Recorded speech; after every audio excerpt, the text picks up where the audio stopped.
Hey legends, here are 8 weird childhood phases that secretly predicted you'd grow into a high IQ adult. If you went through number 5, you were way ahead of your time.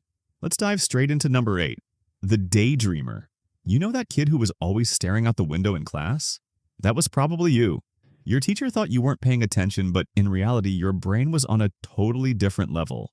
While other kids were memorizing spelling words, you were building entire worlds in your head. Here's the kicker. Psychologists say daydreaming is actually a sign of high creative intelligence. Your brain wasn't zoning out. It was running mental simulations, solving problems, and creating stories. Scientists have found that when you daydream, you're activating the default mode network, the same brain system geniuses use to make unexpected connections. So yeah, that lazy kid staring out the window? Future innovator. And speaking of curiosity, number 7, the why machine. Were you that kid? The one who couldn't stop asking, why? Why? But why though? You probably drove your parents and teachers insane. But here's the truth. That endless questioning wasn't you being difficult. It was a sign your brain was wired for critical thinking. Studies show that high IQ kids ask more questions because their brains crave pattern recognition and deeper understanding. They're not satisfied with surface-level answers. They want to know how everything works, from why the sky is blue to why we even exist. Basically, you were a walking search engine long before Google existed. And if you weren't asking why, you were probably making stuff up. Number 6, the imaginary world builder. Did you have imaginary friends? Whole kingdoms built out of cardboard boxes? Storylines so complex they could have been Netflix shows? Some adults called you weird, but that imagination was your brain's secret superpower. Psychologists say that elaborate pretend play is one of the strongest predictors of future intelligence. It develops abstract thinking, problem solving, and emotional intelligence. Skills adults pay thousands of dollars for in leadership seminars. So next time someone teases you about your tea parties with invisible guests, remind them those tea parties were training your brain to innovate. And if you weren't inventing worlds, maybe you were obsessing over something much more specific. Number 5, the weird hobby phase. Remember that one thing you obsessed over as a kid? Maybe it was dinosaurs, planets, Pokemon stats, or memorizing every country's flag. While other kids were outside playing tag, you were buried in your weird little hobby. Here's the twist. That intense focus wasn't random. Psychologists say kids with high IQ often show hyperfixation on niche topics because their dopamine systems light up when they master new information. That's why you didn't just like dinosaurs. You could tell people exactly which period a triceratops lived in and why. You weren't weird. You were building expert-level knowledge years ahead of your time. But maybe instead of memorizing facts, you were sneaking books under your blanket. Number 4, the little bookworm. Picture this. It's 11 p.m. You're supposed to be asleep, but you're hiding under the covers with a flashlight, turning pages like your life depends on it. Sound familiar?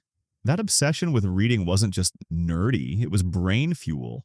Studies show that kids who read voluntarily, not because of school assignments, develop stronger verbal intelligence, problem-solving skills, and emotional depth. Every fantasy novel you devoured was wiring your brain to process complex information faster than your peers.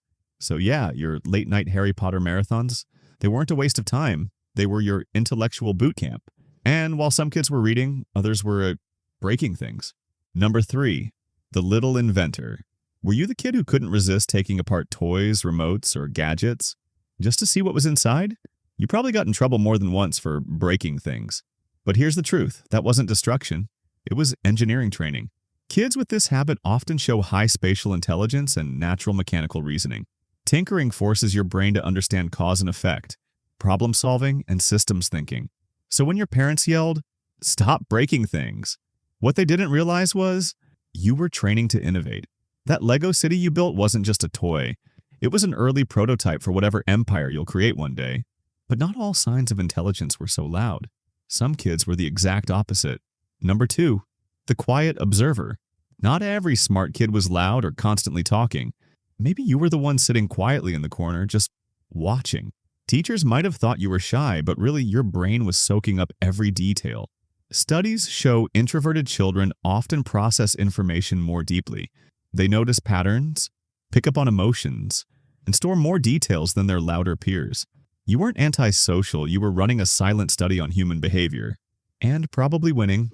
But the final sign of a high IQ child, it's the one people rarely see coming. Number 1. The sensitive soul. Did you cry over sad movies? Get anxious when your parents argued? Feel overwhelmed by emotions no one else seemed to notice? You might have thought that made you too sensitive. But here's the twist. Emotional sensitivity is a highly advanced brain trait. Gifted children often have more active mirror neurons, which means they feel other people's emotions more intensely. This depth of emotional processing gives you a huge advantage as an adult. Strong emotional intelligence, EQ, deep empathy, and the ability to connect with people in ways others can't. So, if Bombi's mom's death broke your heart, congratulations. That compassion was a sign your brain was firing on all cylinders. If you went through at least 3 of these phases, you might be way smarter than you think. And if you saw yourself in all 8, well, you're basically a genius in disguise. Want more videos like this? Hit subscribe, stick around, and I'll see you in the next one.